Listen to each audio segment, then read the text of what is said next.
Today, I am going to clean some of the spaces and places I have been avoiding to clean for a long time. And today, I am facing them. In the kitchen, I will start with the microwave, move into the fridge, and the fridge will take me a while probably. And then I have the whole entire bathroom to clean. The overachiever in me thinks that I can finish it all today, but realistically, I'll probably need some time to finish it tomorrow too. I will only be using products that I put together DIY from a vinegar solution, hydrogen peroxide, a baking soda paste, and a soap spray made out of Castile soap. So I actually already made it. It's over here. And without further ado, I'm gonna get to cleaning. So I'm gonna start by making my DIY cleaning solutions. I have vinegar, Castile soap, which I will dilute with some water, baking soda, and all of these things do something different. Oh, also I have the Pure and Clean Everything by Dapple, which I only mainly use for countertops in the kitchen, but I'll put it here since I use that one quite a bit. So first I will make a cleaning solution. So 50% vinegar, 50% water. What this is good for includes bathroom surfaces, glass. It's good for mineral buildup and soap scum. So vinegar is acidic, and that acidity helps kill some bacteria and break down grime and mineral deposit.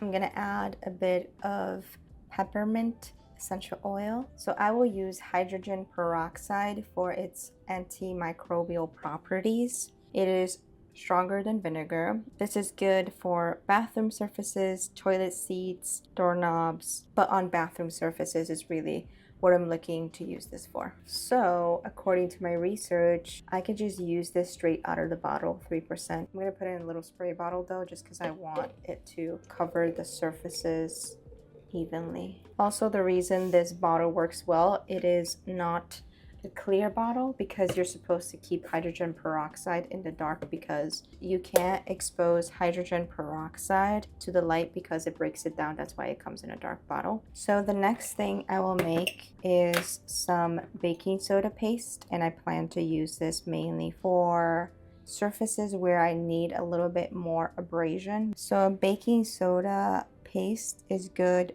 for cleaning sinks, tubs, stove tops, cleaning things mechanically. So like if you have a tough stain on the surface of your tub, you can put it there and let it be there for like 5 to 10 minutes and you come back and clean it. But it is not disinfectant, so it's not going to disinfect or kill any bacteria. So afterwards, you're probably going to have to go in with a little bit of hydrogen peroxide or vinegar solution, depending on the surface that you're cleaning. Okay, so saving best for last, I make this Castile soap dilution.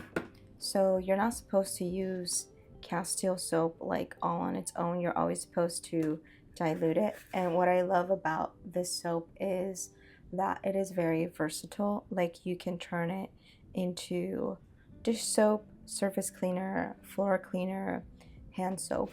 It is safe to use on fridges, countertops, chairs, washing your dishes, stuff like that. So I use it for pretty much anything. So with Castile soap, it is super concentrated, so you don't need a lot to go a long way.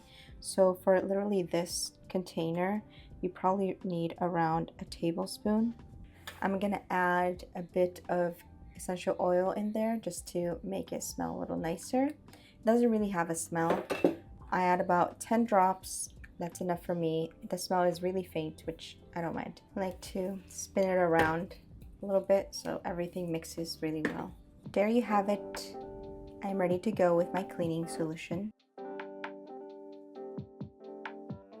I was thinking that instead of stating the obvious of what I'm doing as I clean, I could yap a little bit about my newfound philosophy around cleaning and the state of cleanliness. And you can let me know your thoughts. Due to social media, I think we have all kind of been convinced that a clean space only looks one way. It's the modern aesthetic we all are striving for. Everything hidden away and looking snatched 24/7. Like nothing is out of place, nothing is being used. I kind of used to strive for that until keeping up with the cleaning and having a small budget made me come back to reality. It's just unsustainable and unrealistic. Unless you are wealthy, then you can probably afford the perfect look, but in that case, it's just another status symbol. Most of us are just normal people with normal messy lives, and that's okay. Because real life is groceries you forgot about, toothpaste stains, and a sink that somehow gets dirty again 5 minutes later. I've come to realize that clean isn't a final state, it's a cycle. The fact is that keeping a space clean isn't about reaching some perfect endpoint, it's about coming back to it over and over again and making peace with that fact. It used to get on my nerves that after cleaning a space like the bathroom, as soon as I turned away, dirt, dust, and stains started to creep back up. But I have learned to accept that's just the way it is. I already have enough stress from other areas of my life to be putting so much pressure on this part of my life. So now I think of cleaning as a way of checking into a space the way you would with a friend. Nothing to fix or get frustrated about. It's okay that it does not stand up to the standards Instagram tells you that it should. It's like checking in with your bestie. Sometimes you find her in a mess, you listen, you tell her some encouraging words, and then her mood improves. The pressure to always have it together is exhausting, and I am so over it. And honestly, I don't want my space to feel like something that I'm constantly failing at. So, yeah, my place is going to start to get messy again the moment I finish cleaning. It won't take long before something spills in the fridge or the mirror in the bathroom starts to accumulate stains and streaks. But I'm starting to be okay with that because cleanliness isn't a final state, it's a forever cycle, fluctuating from clean to messy over and over again. And that's it for today, folks. Have a beautiful, wonderful, marvelous day full of magic.